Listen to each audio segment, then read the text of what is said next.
Nevidljiva moć u međunarodnim odnosima, to je u stvari jedna pojava koja postoji oduvek. Znači, ona je oduvek prisutna u praksi. I prisutna je, da kažemo, i u delu teorija, ali teoretičari koji su se bavili time su to prikazivali ili onako, da kažemo, iz delova, parcijalno, ili su se bavili samo jednim segmentom priče, pa je to, da kažemo, selektivno prikazivanje. Šta je to u stvari nevidljiva moć u međunarodnim odnosima? Običan čovek, običan pojedinac koji inače, naročito u Srbiji, zbog svih ovih dešavanja krajem 90-ih, odnosno 90-ih s kraja 20. veka, običan čovek je zasićen politikom.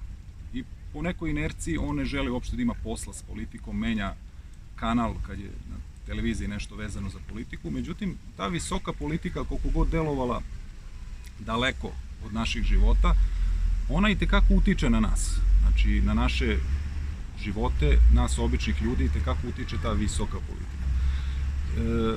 Ona iluzija koja postoji ne samo među običnim ljudima, već i među stručnjacima, jeste da je suština te politike i uopšte međunarodnih odnosa ono što nam se prikazuje, ono što je zvanično, što je javno. Međutim, vremenom su ljudi shvatili da to i nije baš tako. Postoji ceo jedan paralelni, neformalni sistem koji je možda čak i bitniji i suštinski od onog zvaničnog i onog formalnog sistema. Šta je to u suštini ono što sam ja nazvao nevidljiva moć? To je jedan, da kažemo, nov teorijski analitički koncept koji ja pokušavam da predložim akademskoj zajednici. Akademska zajednica je do sada imala jedan pristup sagledavanja društva koji se svodio na to da se koriste određene metodološke postavke koje imaju, znači, svoje neke procedure, da se koriste određeni izvori koji moraju biti referentni i da u krajnjem slučaju, znači, taj neki krajnji pečat mora da dođe od neke zvanične institucije, ne bi li nešto postalo naučno utemeljeno i naučno validno kao činjenica ili kao istina. S druge strane, ta ista nauka duže vreme beži od jedne ogromne oblasti u društvenom realitetu i ili marginalizuje značaj te oblasti ili ga negira. I tu oblast preuzeli su raznorazni alternativni istraživači koji u suštini imaju dobru nameru i krenu od nekih osnovanih sumnji, međutim, zbog nedostatka neke konkretne metodologije, oni vrlo brzo završe u nekim spekulacijama. Znači, oni krenu od nekog kritičkog i legitimnog pitanja, međutim, oni završu u spekulacije jer nisu koristili nikakvu metodologiju. I akademska zajednica je to, da kažemo, jedva dočekala i sve te alternativne pristupe je označila kao teoriju zavere. To je jedna negativna konotacija, jedna etiketa koja u suštini diskredituje, pa makar to bila i najveća istina. Glavna suštinska razlika, znači, između sagledavanja stvarnosti od strane naučne zajednice i od strane takozvanih teoretičara zavere je u suštini u jednoj stvari. Društvenjaci koji se bave, odnosno društvene nauke koje se bave sagledavanjem društvenog realiteta, posmatraju stvari iz ugla da se stvari dešavaju slučajno, spontano i gotovo stihijski.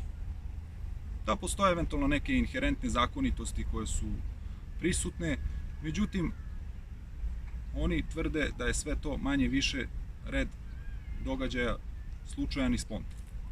Dok teoretičari zavere tvrde da iza svega stoji nečiji plan. I to je u suštini glavna tačka razilaženja ove dve struje. Moja neka ideja sa uvođenjem novog koncepta moći u međunarodne odnose, teorijsku politiku, jeste da tu jednu oblast koja je do sad bila što svesno, što nesvesno prepuštana alternativnim istraživačima, treba naučno utemeljeno istražiti. A najbolji način za to je da se tome pristupi s pomoć nekakve metodologije. Znači, kao što smo i konstatovali, glavni razlazi u tom metodološkom pristupu. Akademska zajednica ima taj jedan strogo scholastički pristup, dok dok alternativni istraživači naravno ne pate od tih boljki i oni idu nekim svojim stazama koje nisu utabane. Međutim, oni na osnovu indicija izvode prerane zaključke i one njihove, kao što smo rekli, osnovane sumnje na kraju završavaju u spekulacijama. Kako sad razrešiti sve to? Prvo treba reći da je nauka samo jedan stadijum u razvitku ljudskog promišljanja o svetu oko nas i o svetu u nama. Pre toga imali smo mit, imali filozofiju, imali religiju. Nauka je u suštini nastala tek tamo negde od 17. veka kao nekakav kritički osvrt na religiju koja je bila dogmatska. I ona je u početku dala odlične rezultate i onda se kasnije etablirala kao najbolji pristup sagledavanja stvarnosti. Međutim, zamka u kojoj je sama nauka upala je ta da je nauka počela sa sumnjom, sa kritikom, sa otvorenošću za nove pristupe. Međutim, u poslednje vreme sama nauka postaje dobra. Sve više nastupa sa argumentom autoriteta, a sve manje sa argumentom neke istinitosti. I bilo kakav pokušaj da se van nauke sprovede nešto novo, dolazi na neko odbacivanje, dolazi na neko ismejavanje, kao što smo rekli, teoretičara zavere i ostalih. Kako razrešiti ovo?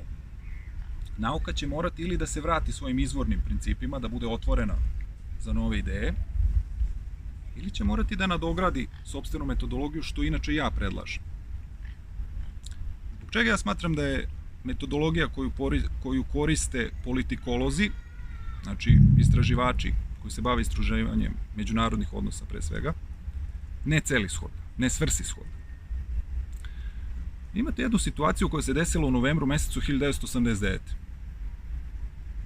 Tada se srušio Berlinski zid i posle toga nastala jedna tektonska promena. Ne samo u Evropi, već i u svetu. Sad da mi ne ulazimo u suštinu šta je tu bilo i kako je bilo, poenta moje priče je da nijedan naučnik, nijedan ekspert, nijedan stručnjak koji koristi naučno utemeljenu metodologiju nije mogao ni 2 sata pred rušenje Berlinskog zida da predvidi da će do toga doći. To je, u mom skromnom mišljenju, jedna bruka za te stručnjake i za tu nauku. I ako ćemo da gledamo po nekim strogim kriterijumima, onda sve te društvene nauke i nisu nauke. Ili su ti stručnjaci loši stručnjaci, pa nisu mogli to da predvide. Umesto da rade na dogradnji sopstvene metodologije, da kažu, aha, nešto nije u redu. Ako mi ne možemo da predvidimo ovakvu jednu stvar, nešto sa našom metodologijom ne štima. Međutim, naučnici širom sveta su samo odmahnuli rukom, nastavili dalje po starom, tvrdeći da njihov posao nije da predviđaju društvene pojave. Međutim, kao što imate jedno seme koje kad bacite u zemlju ono ne nikne, što znači da je sterilno, to su ova hibridna semena koja se inače koriste sad u ovoj intenzivnoj poljoprivredi modernoj. Tako vam je i naučni metod. Ako naučni metod ne može nešto da predvidi, to znači da nešto nije u redu sa njim. Da napravim jednu malu paralelu sa prirodnim naukama. Ako dođe do neke eksplozije, recimo u nekoj laboratoriji, postoje samo 2 logična objašnjenja pod pretpostavkom, znači da je sve u redu što se tiče instrumenta. Ili onaj laborant, onaj istraživač, naučnik, nešto nije znao, nije dobro primenio naučni postupak i onda je došlo do nekakve eksplozije i onda možemo da okrivimo ljudski faktor, da kažemo čovjek nije bio dovoljno stručan, ali bar znamo u čemu je problem. Drugo objašnjenje je da je došlo do nečeg sasvim novog, nekog novog terena koje do sadašnja naučna saznanja nisu obradila. Neka nova hemikalija, neka nova sprega nekih supstanci i došlo je do eksplozije. Znači, to je jedan nepoznati teren koji nauka tek treba da istraži. Isto vam je i sa društvenim naukama. Ako se vama sruši Berlinski zid i vi 2 sata pre toga ne znate da date prognozu da će do toga doći, ili nije dobar naučni metod, ili svi vi niste dobri stručnjaci. Međutim, kao što sam već napomenuo, naučnici su samo odmahnuli rukom, nastavili po starom i oni su samo zadovoljni u svojim velikim ekspertskim analizama, međutim te analize manje više ne služe ničemu. Jer ako nisu u stanju da predvide nešto tako krucijalno i bitno kao što je pad Berlinskog zida, onda tek to govori o njihovom nepoznavanju društvenog realiteta. Kako sad prevazići ovo? Pa, najnormalniji i onaj izvorni naučni pristup bio bi nadograditi sopstveno nesposobnosti i nadograditi metodologiju. Ja sam dao neke predloge kako to da se izvede što se tiče konkretno politikologije i sagledavanja međunarodnih odnosa i daću taj predlog našoj akademskoj zajednici, vidjet ćemo kako će oni reagovati na celu tu priču. Društvena stvarnost se suočava sa time da oni koji je sagledavaju, koji su dali monopol nad istinom, a to su u ovom trenutku naučnici, u tumačenju te stvarnosti, u interpretaciji iste, oni su nama saopštili određene činjenice i očekuju da mi verujemo u te činjenice. Onog trenutka kad mi počnemo da verujemo u te njihove činjenice, te činjenice postaju istina. Međutim, problem sa tim verovanjem u činjenice je da kako se promeni nekakav establishment, nekakva garnitura, tako naučnici od nas traže da verujemo u nekakve drugačije interpretacije. Tako ste za vreme komunizma imali jednu istoriju, danas imate drugu, a za koju godinu verovatno imat ćemo neko treće tumačenje, neku treću interpretaciju. To sve govori u prilog ovoj mojoj tezi da društvene nauke nisu nauke u strogom smislu reči i da je to nedopustivo. Ili treba da prestanemo da ih zovemo naukama, a akademsku zajednicu koja se njima bavi da prestanemo da zovemo stručnjacima i naučnicima, ili trebamo da radimo na njihovoj nadogradnji. Taj nevidljivi svet, taj paralelni svet koji, zbog toga što su naučnici njega dugo vremena, kao što je već rečeno, ignorisali ili mu nisu pridavali suštinski značaj, je postao oduvek u praksi. I on je nepravilno istražen. Nije samo politikologija i istorija suočena sa tim nevidljivim svetom, da ga tako nazovemo. I druge nauke, mnogo ozbiljnije i mnogo egzaktnije, su se u jednom stadijumu svog razvitka suočavale sa sličnim pojavama. Konkretan primer su medicina i biologija. Dugo vremena medicina i biologija nisu mogle da objasne posledice određenih pojava. Tumačili su ih, lečili su ih, probali su da ih saniraju, međutim nije im polazilo za ruku. Tek kad su otkrili taj nevidljivi svet, koji utiče na ovaj naš vidljivi, a konkretno mislim na svet bakterije i virusa, tek kad su njega otkrili, kad su upoznali zakone po kojima on funkcioniše, oni su mogli te pojave koje on proizvodio u ovom našem vidljivom svetu da počnu da otklanjaju. Slično i sa fizikom. Mnoge nevidljive sile, u prvom redu radijacija, mi nismo svesni nje. Znači, ne možemo da je vidimo, ne možemo da je čujemo, ne možemo da je omirišemo, ne možemo da je dodirnemo. Međutim, njene štetne posledice posle nekog vremena mi počnemo da osjećamo. Isto vam je analogija sa društvom. Društvo ima jednu fasadu, ima i neke okvire, neke norme, neke običaje, neke zakone i sve to nešto što je formalno. I naučnici se bave sagledavanjem tog formalnog. Međutim, iza te fasade, iza tog formalnog, zvaničnog i javnog, postoji jedan svet koji gotovo da diše paralelno sa ovim svetom. To je jedan neformalni, nevidljivi svet u kome vladaju neki drugačiji zakon. Da bismo mi upoznali pravu suštinu društvenih i međunarodnih odnosa, mi moramo da prestanemo da gledamo samo zvanične stvari. Moramo da počnemo da gledamo mnogo više one nezvanične. Najbolji dokaz u prilog ovoj tezi je sledeći. Današnji istoričari ili uopšte ne koriste ili sa velikom rezervom koriste izvore koji su pisali zvanični rimski istoričari iz tog perioda. Zašto? Zato što su ti istoričari pisali hvalospeve svojim vladarima. I prosto mi danas znamo da to nije odgovaralo objektivno realnosti. Pa se onda koriste neki posredni izvori, pa se koriste neki konteksti, neke konotacije. Ne bi li se saznalo šta se tu zaista zbilo. Imate slučaj i sa Dubrovnikom od pre par vekova. Iako koristite zvanične dokumente iz njihove arhive, vi ćete vidjeti kako oni, recimo, obaveštavaju Osmansko carstvo, da im je jako žao što su Turci izgubili tamo neku bitku od Austrijanaca. U isto vreme imate u zapisima nekih običnih ljudi, u njihovim dnevnicima, priloge o tome kako su na trgovima i ulicima velike fešte i velika slavlja zato što su Turci izgubili.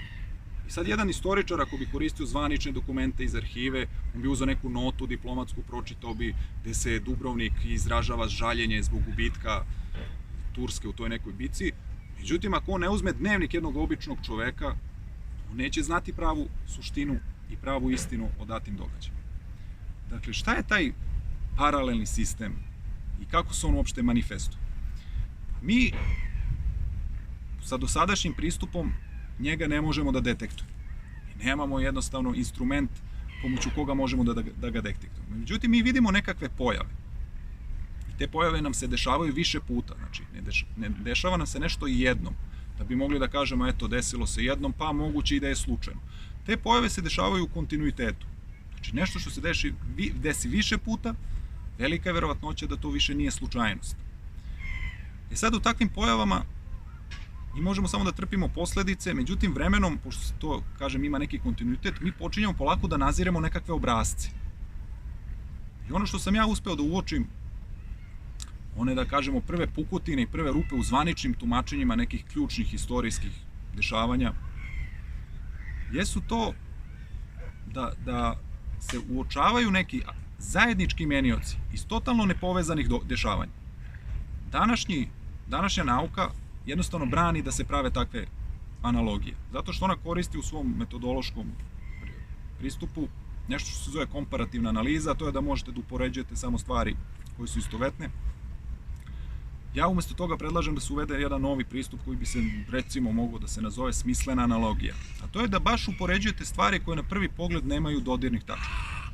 I da probate da na apstraktnom nivou izvučete neke zajedničke i opšte imenioce. Pa da onda na osnovu tih imenioca, ako su dovoljno zajednički, ako se dovoljno poklapaju, podudaraju i ako imaju neki dobar kontekst, da probate da izvučete neki zakon.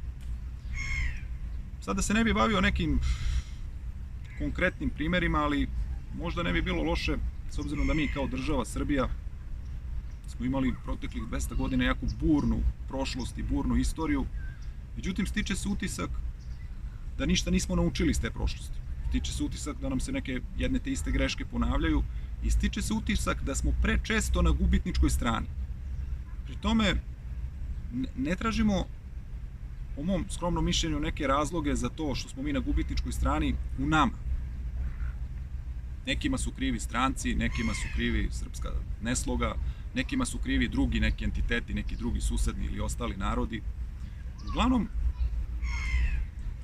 današnji tumači te neke moderne srpske prošlosti imaju neke okvire, imaju neke zaključke i ti zaključci se provlače. Recimo, 20. vek. 20. vek je jedna velika tragedija i za naš narod i za našu državu.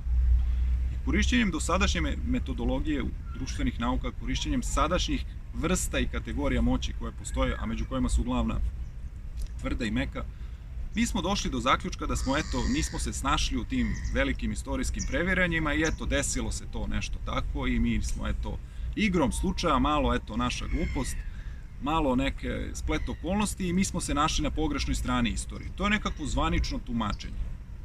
Međutim, ono na što bih ja sad skrenuo pažnju, da iza svakog događaja, iza svakog političkog naročito događaja, stoji nečija namera. Jer jako je teško sve prepisati slučajnosti, pogotovo ako se ono ponavlja. I s te strane možda cela ova priča vuče ka teorijama zavere. Međutim, teorije zavere postavljaju legitimna pitanja. I kao što sam rekao, sama akademska zajednica, sama nauka na ta legitimna pitanja odmahuje rukom i ne nastupa sa željom da se to istraži, nego nastupa sa pozicije autoriteta i kaže, ma neću uopšte ni da razgovaramo sa vama, vi niste dovoljno utemeljeni naučno, vi se time ne bavite kako treba. Koje su to generalno pojave koje bi mogle da se podvedu i da se nekako uslovno podele pod nevidljivu moć? To vam je svako neko, da kažemo, nedokazivo strano mešanje u unutrašnje poslove države. Od strane, naravno, velikih sila, pošto vi na međunarodnoj areni imate oni koji su subjekti i oni koji su objekti, dakle oni koji daju inicijativu, daju impuls i u stanju su da sprovedu svoju volju, i oni koji moraju da se tome prilagođavaju, da trpe, eventualno da pruže otpor. Imate recimo, kažem, više vrsta tih nekih pojava koje bi mogle da se podvedu baš po to, nedokazivo strano mešanje. Imate recimo subverzivnu delatnost stranih obaveštajnih službi. I sad to je jako klizav teren. Vi ne možete da dokažete da je neka obaveštajna služba regrutovala neke entitete, znači neke pojedince, organizacije, grupe interesne, da odrade neki posao. Vi to prosto ne možete da dokažete. Imate onda recimo takođe zlonamerno delovanje kontraobaveštajnih službi. Vi ne možete da dokažete da neka kontraobaveštajna služba nadzire, prati svoj narod, pravi nekakve operacije koje su usmerene bukvalno protiv njega. Zatim vi ne možete da dokažete ništa vezano za tajnu diplomatiju. Tajna diplomatija je zvanično ukinuta u onih 14 tačaka američkog predsednika Wilsona 1918. Međutim, ne možete vi nešto da ukinete, kao što ne možete da ukinete vazduh, vodu ili bilo kakvu pojavu u prirodi, tako i u društvu ne možete da ukinete tajnu diplomatiju, zato što će uvek postojati domunđavanje određenih centara moći, određenih političara u nekim kuloarima. Imate nešto što sam ja uslovno nazvao fantomski entiteti. Posle ću objasniti o čemu se radi i šta sam mislio po tim nazivima. Imate nešto što sam opet nazvao pasivna agresija i o tome će biti ukratko reči. Imate operacije pod lažnom zastavom. Svako može da izgoogla na internetu da vidi o čemu se tu radi. To vam je klasičan primer nedokazivog stranog mešanja. Imate znači primere gde postoje nekakve privatne firme za obezbeđenje koje ratuju po inostranstvu za račun nekih velikih sila. To vam je isto primer te nevidljive moći. Da vam je špijunaža klasičan primer toga. I još mnoge druge koje ja u svom tom nekom rukopisu još možda i nisam obradio, možda i jesam. Ali ono što je jako, da kažemo, po nas i po Srbiju zanimljivo, jeste da ovi zvanični tumači naše prošlosti, a držat ćemo se u ovom delu samo 20. veka, pošto je on odredio našu sudbinu, da kažem, u 21. Zvanični tumači govore o tome da smo mi pravili nekakve političke izbore onako sami, autohtono, da smo mi želeli da stvorimo, eto, kralj je imao ambiciju da stvori Jugoslaviju, pa su nam onda objašnjavali da je narodu bilo dosta korumpirane vlasti između dva svetska rata, pa je narod želeo komuniste, pa su ih eto doveli 45. Pa su nam onda objašnjavali da eto 91. Eto nekom igrom slučaja glasali za nekakvog ludaka Slobodana Miloševića koji je eto rešio baš u trenutku kad jedini srpski prijatelj Rusija na kolenima da ide i da se svađa sa svima i da ratuje sa svima. I mi smo na kraju ušli u 21. vek, po mom nekom skromnom mišljenju, bez države. Mi smo u 21. vek ušli kao nekakav državni provizorijum. A zašto ja to mislim? Zato što u pravnoj teoriji konstitutivni elementi jedne države su vam stanovništvo, vlasti i teritorije. Mi smo u Prvom svetskom ratu izgubili stanovništvo. Neću uopšte da licitiram sa podacima, oni su užasni i tu je uništen biološki supstrat našeg naroda. Znači, 1918. smo izgubili stanovništvo. 1945. šta se desilo? Ukinute su nam institucije, ukinuta nam je vlast. Znači, ostali smo bez institucije kralja, ostali smo bez institucije parlamentarne demokratije, parlamentarizma, znači više stranačja, ostali smo bez institucije crkve. Znači, vera je ukinuta, kralju je zabranjeno da se vrati u domovinu, a parlament je pretvoren u jednopartijski servis. Dakle, u prvom udaru ostali smo bez stanovništva, u drugom udaru ostali smo bez vlasti.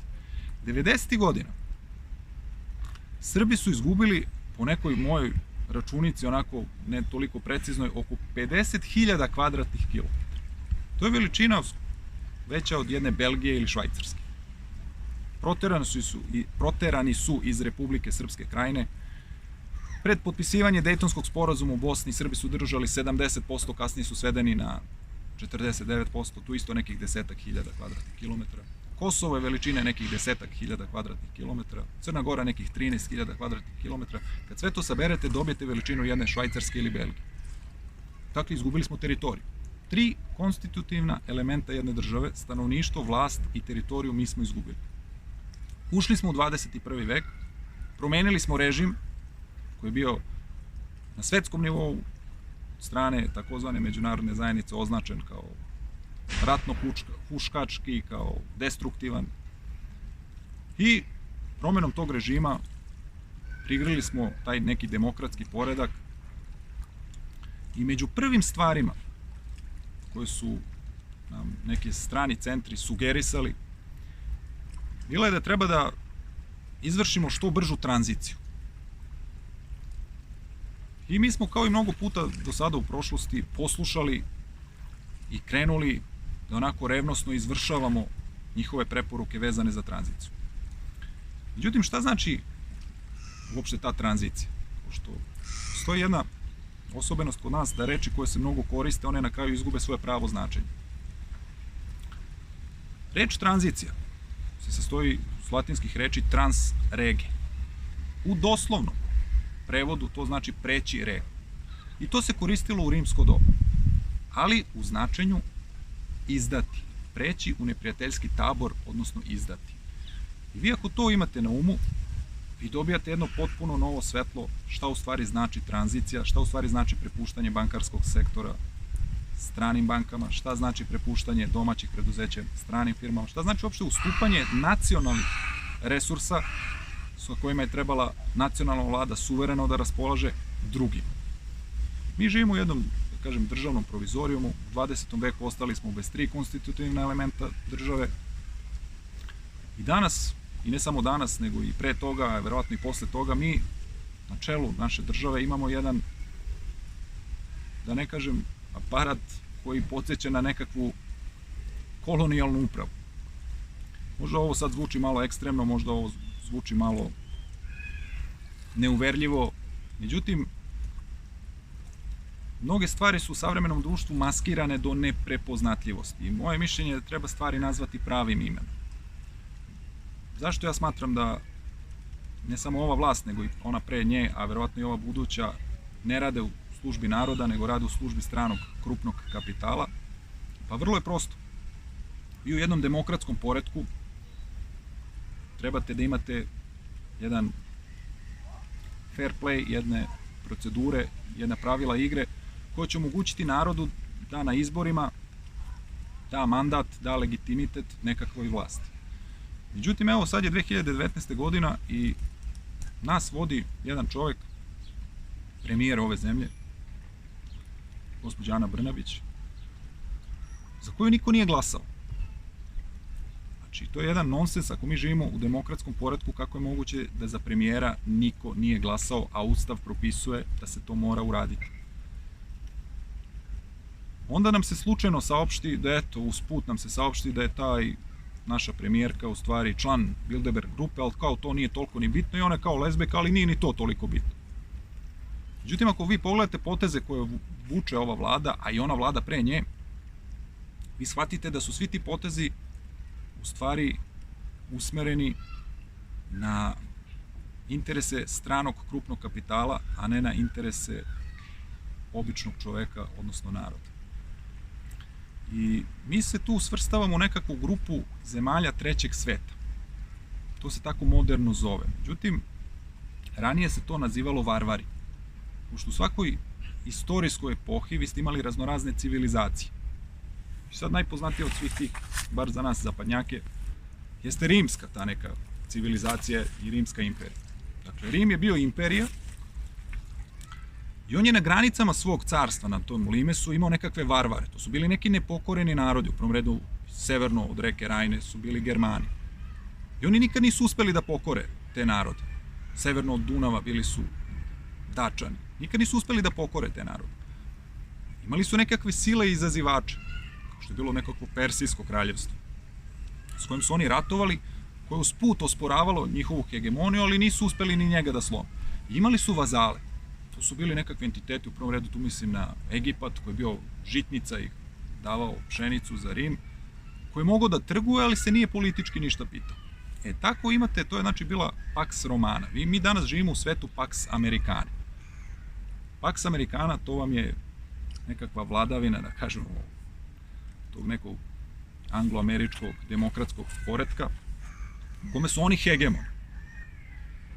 kome imate vazale, poput Nemačke, poput Japana, koji mogu ekonomski slobodno da trguju, ali se politički ništa ne pitaju, ni formalno, ni neformalno. Imate sile izazivače, poput Rusije, Kine, s kojima oni dolaze u nekakav sukob, imate varvare, to su otpadničke zemlje, koje služe, čemu služe varvari? Da budu robovi i da im se uzimaju resursi, da im se otimaju resursi i da se s njima ratuje po potrebi. S nama je ratovano, nama su resursi uzeti. Minimalne zarade u Srbiji su dovoljne da se čovjek samo prehrani i ništa više od toga. Dakle, mi radimo za hranu, mi smo robovi. I, kažem, možda će nekome delovati da su ove reči prejake, međutim, moje mišljenje je da se suština međunarodnih odnosa nije mnogo promenila kroz vekove. Menjale su se forme, menjale su se nekakve iluzije običnog čoveka da je nešto drugačije, ali suština je ista. Postoje oni koji eksploatišu i oni koji su eksploatisani. Svi naši problemi, da kažem, i politički i ekonomski, samo su refleksija tog jednog većeg i šireg problema o kome sam upravo govorio, a to je da mi imamo status varvara u tom nekom, uslovno rečeno, novom svetskom poretku. Onog trenutka kad mi budemo uspeli, a za to treba da angažamo najumnije glave koje imamo, da proučimo primere iz prošlosti kako se iz statusa varvara prelazilo u status vazala, tog trenutka ćemo da krenemo napred i u nekakav progres.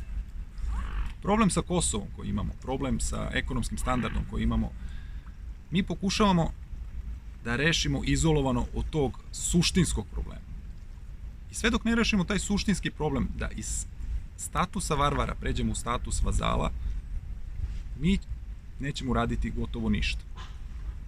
To sad naravno u teoriji lako reći, u praksi je malo teže sprovesti, ali ako vi znate s koje strane vetar duva, ako vi znate ko je imperija, ako znate ko su vazali, ako znate ko su sile izazivači, ako znate ko su varvari, vi onda u takvom svetskom poretku gde znate šta je šta, gde ste stvari nazvali pravim imenom i gde ste pogodili suštinu, vi onda imate, znači kad ste dali dobru dijagnozu, koliko god bolest bila teška, vi imate izgleda sa nekakvom stručnom terapijom da dođete i da se izbavite odatle. Rekao bih još reč dva o dešavanjima koje su se desile u 20. veku vezano za Srbiju i za njenu nacionalnu istoriju, koje ti neki zvanični tumači interpretiraju tako da mi ništa nismo naučili. Kao što sam već rekao, nama su saopštili iz tih nekih knjiga, smo mi sami stvorili prvu Jugoslaviju, odnosno Kraljevinu Srba, Hrvata i Slovenaca. Međutim, kad mi sad malo pogledamo kako su se u stvari odvijali ti procesi, vi dođete do nečega što ja nazivam fantomski entiteti. Fantomski entiteti to su neka tela, neke organizacije koje se pojave bukvalno ni otkuda, koje su sastavljene od nekih ljudi koji su totalno marginalni, koje izbiju u prvi plan, odrade proces da jedna marginalne ideje, jedne ideje sa margine društva postanu državotvorni okvir i onda isto onako iznenada kao što su se pojavile, tako iznenada i nestane. Ja sam locirao nekakva 3 fantomska entiteta u 20. veku koji su nama podmetnuti kao kukavičje jaje i za koje smo mi bili ubeđeni da smo ih sami birali, da smo dobrovoljno pristali na njih, a u stvari smo bili duboko izmanipulisani. Radi se konkretno o Jugoslovenskom odboru, o Avnoju i o Otporu. Jugoslovenski odbor je jedno telo koje je gledano s ove istorijske distance i perspektive, prosto je neverovatno da je takvo neko telo uopšte moglo da se formira, da nastane, a ne da se bilo šta pita. Sad da ne ulazim u neke detalje, ko bude želeo detalje moći će da pročita to sve u ovoj knjizi koja treba na osnovu rukopisa uskoro da se objavi, koja se zove Nevidljiva moć u međunarodnim odnosima, ali poenta moje priče je da, kao što sam rekao, to neko telo, taj neki Jugoslovenski odbor, je trebao navodno da nastane na inicijativu našeg premijera Pašića u jesen 1914. I on je od oktobra meseca jurio nekakve predstavnike, političke emigrante, Slovena iz tadašnje Austro-Ugarske, ne bi li formirao to telo. Konkretno mislim na jednog advokata iz Splita i na još jednog novinara iz Rijeke koji su tu odigrali ključnu ulogu, to su Ante Trumbić i Frano Super. I Nikola Pašić je preko našeg ambasadora, primu Ljubomira Mihajlovića, pokušava da stupi u kontakt i sa Antom Trumbićem i sa Franom Supilom. Ne bi li oni kao katolički Dalmatinci, da se tako izrazimo, branili tezu da je Dalmacija jugoslovensko, a ne srpsko pitanje i time povećali šanse nama za pregovaračkim stolom da mi dođemo do tih teritorija. Vi sad imate jednu čudnu situaciju, umesto da oberučke prihvate taj predlog, ako su zaista verovali u tu jugoslovensku ideju, oni 6 meseci, od oktobra meseca do aprila meseca, oni odbijaju da formiraju to telo jugoslovenski odbor. Tu pre svega mislim na Ante Trumbića. 26. aprila dešava se jedan tajni sastanak u Londonu, u kome Englezi i Francuzi i Rusi pozivaju Italijane. Dakle, te 4 sile učestvuju na tom sastanku i obećavaju Italiji severnu Dalmaciju, odnosno istočnu obalu Jadrana, ako ona uđe u rat na strani Antante. Srbija, barem zvanično, o tome ne zna ništa. I Ante Trumbić, koji je 6 meseci odbijao predlog Nikole Pašića da formira jugoslovenski odbor, posle samo 4 dana formira to telo. Niko od zvaničnih istraživača na tu stavku nije obratio dovoljno pažnje. To se pripisivalo nekakvom slučajnom tajmingu, eto, tako se desilo. Od 16 članova jugoslovenskog odbora, 12 su bili Hrvati, 3 Slovenca i 1 Srbin, 9 su bili masoni. Sedište masona u Londonu. Ima indicija da je kralj Aleksandar bio mason. Eto, ko ume da čita između redova, neka pročita. Drugi fantomski entitet vezan je za Drugi svetski rat. Imate jedno telo, AVNOJ, koje niko nije birao, koji se ne zna ko ih je poslao, ko ih je finansirao, i koji su se najpre sastali 1942.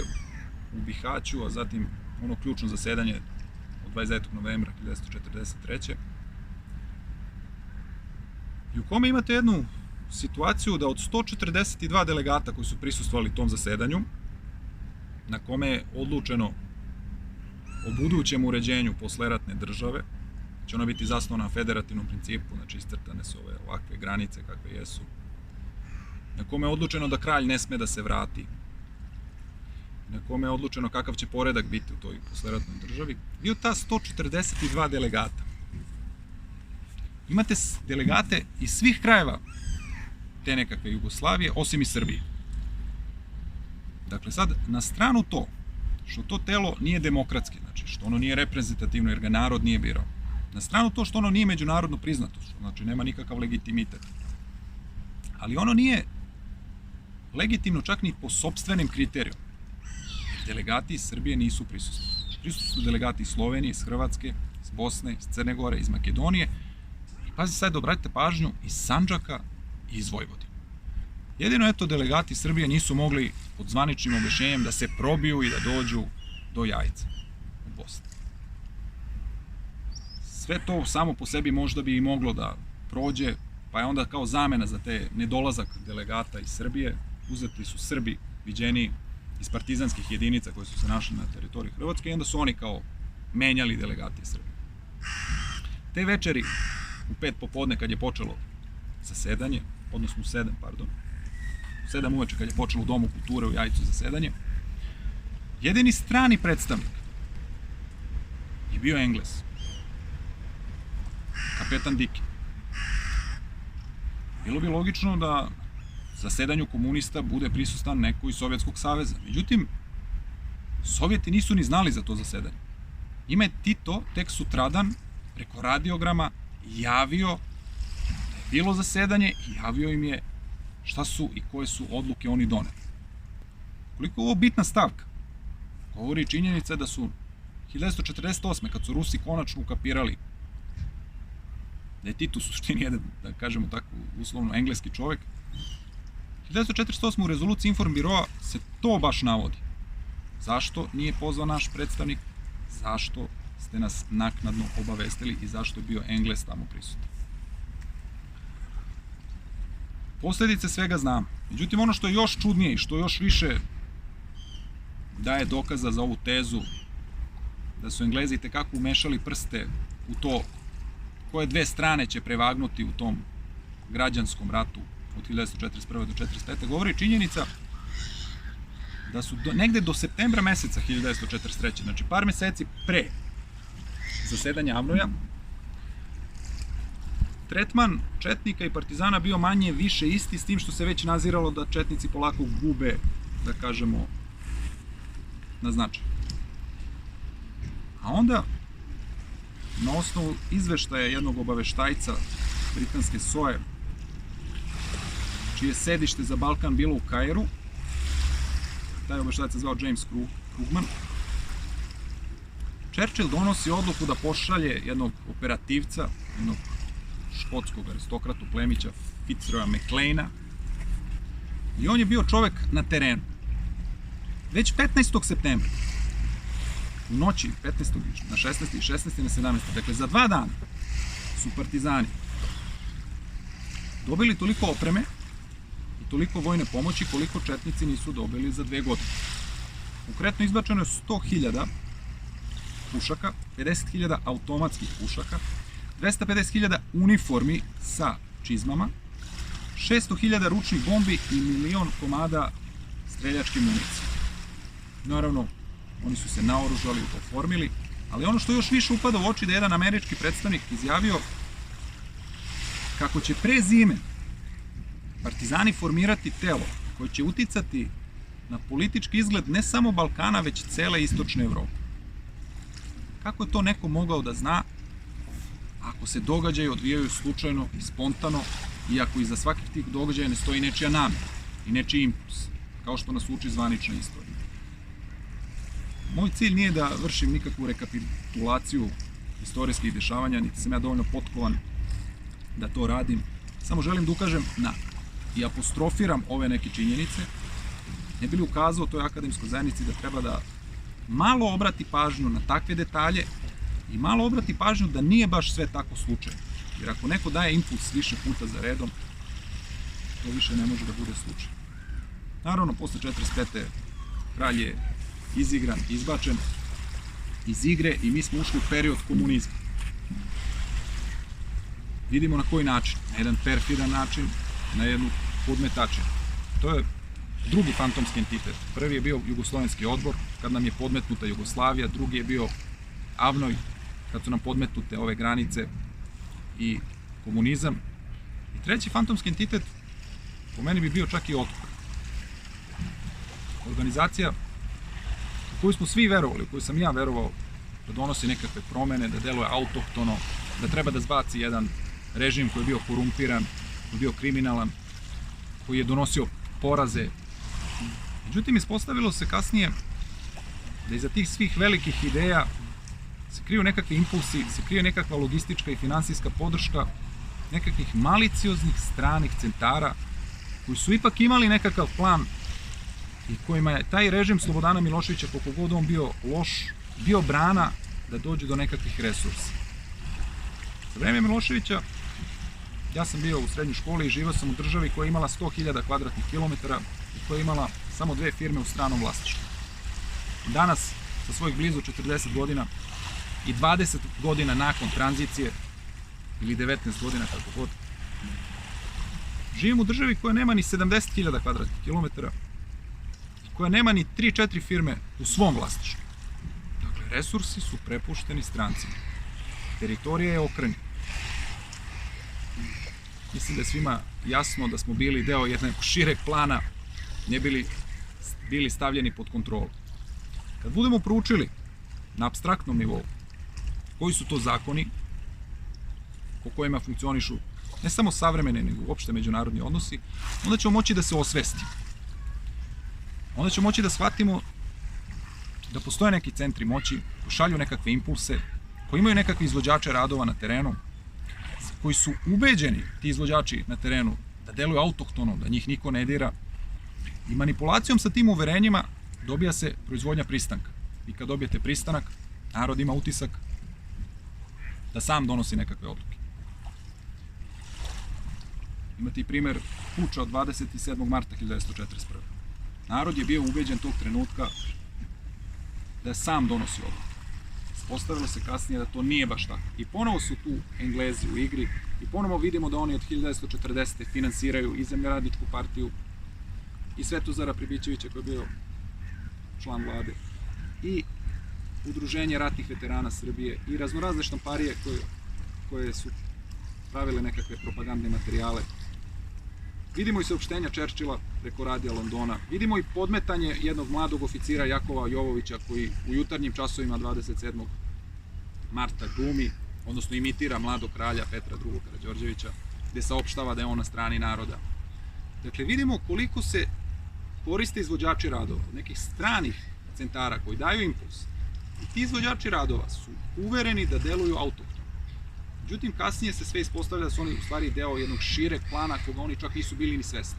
I to je u stvari ono o čemu ja želim da predložim akademskoj zajednici, da se uvede taj novi koncept u teoriju politike, a to je ta takozvana nevidljiva moć. I da konačno damo definiciju šta je to nevidljiva moć. Nevidljiva moć je sposobnost jednog entiteta, u tom redu neke velike sile, da neprimetno utiče na ponašanje, izbore i tokove drugih, a da oni toga to nisu svesni. Vidljiva moć uglavnom koristi i radi indirektno preko posrednika. To ja zovem izvođači radova. Kad se situacija na terenu prelomi de facto, oni koji su glumili lažnu neutralnost, koji su stajali sa strane i pravili se da nemaju ništa sa dešavanjima, odjednom naiđu i počnu da aplaudiraju i kažu: bravo momci, tako treba, pravi put ste izabrali. Kao kad je Churchill na radiju saopštio nakon puča da je 16 miliona Jugoslovena pronašlo svoju dušu. Zato što je reklo ne Hitler. Prvo, to nisu u pitanju Jugosloveni, u pitanju su Srbi. Drugo, mi sada iz zvaničnih dokumenata britanskih historičara vidimo da je 500.000 tadašnjih funti sterlinga dato baš ovima koje sam malo pre naveo. Znači, ta revolucija je faktički kupljena. Tom revolucijom je dirigovano i ona je bila deo jednog šireg plana. Moj apel i moj predlog akademskoj zajednici da razmotri uvođenje u teoriju jednog novog koncepta moći, koji ćemo da nazovemo nevidljiva moć i koji će govoriti o ovim stvarima. Time ćemo postići da ćemo bolje razumeti suštinu onog što nam se dešava i time ćemo povećati svoje šanse da se izbavimo iz ovog gubitničkog statusa u kome se nalazimo. Vidjet ćemo kako će sve to ići, rukopis je završen, predat je izdavaču, ja sam ovde dao nekav kratak prikaz. Ko želi više, kad se bude objavila knjiga, moći će da nabavi, da čita ako ga ove teme interesuju, ako ne interesuju. I to je legitiman stav.